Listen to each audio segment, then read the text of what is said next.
कुहुड़ी जोगो परिबा चाष क्षतिग्रस्त होउछि पुरी जिला अस्तरंग अंचलर बेगुनिया बस्ता गाँव में विभिन्न पनिपरिबा नष्ट हेबा आरंभ हेलाणी।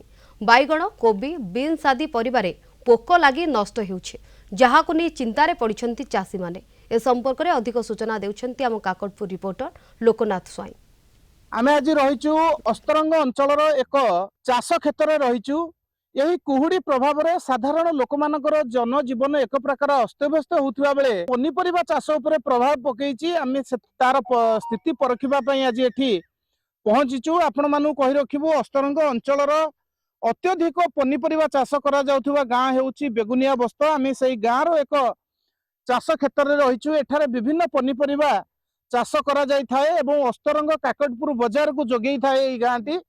तेणु आपण मैंने देखु किभली भाव में कुहुड़ी प्रभाव में एठी गोटे फूलकोबी क्षेत्र रही किभली भाव में प्रभावित होती। जो भली भाव में कुहुड़ी रही जो फूलकोबी पत्र गुड़िक पोड़ी पोड़ी जावा सहित फूलकोबी गुड़िक बड़ न हो से छोट अवस्था रही किभली भाव में चाषी मैंने इतर प्रभावित होती। कुहुड़ी प्रभाव पनीपरिबा उपरे कौन रोचे? कुहुड़ी प्रभाव तो सब चाष जेकोसी चाष पनीपरिया कोबी बैगण तापर काकुड़ी झुडंग बीम एमती विभिन्न प्रकार जो पनीपरिया चाष तापर कुहुड़ी घोर प्रभाव पड़ुची।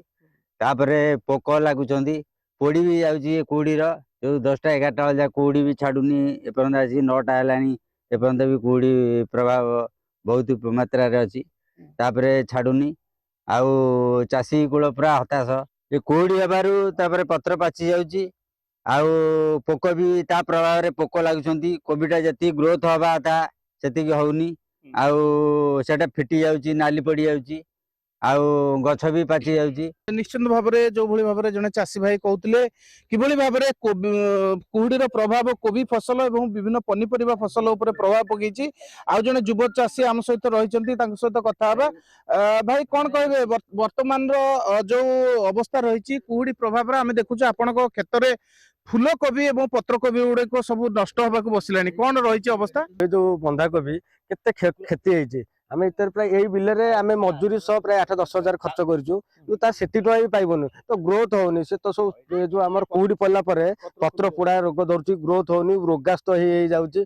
आम मैंने काकुड़ी भी देखो काकुड़ी हलदिया पड़ी पड़ी गलानी आम चाष प्राय 17-18 हजार खर्च कर सेठी भी पाइपर आम तो चाष आम चलू ना नहीं चाषटा आम रोचे मेन मानने रोजगार बहुत क्षति आर वर्ष भी क्षति सही ए वर्ष भी क्षति सही आम भाई वर्ष किसी फसल किसी पैसा हम किसी फसल पैसा पाइबार संभावना भी नहीं।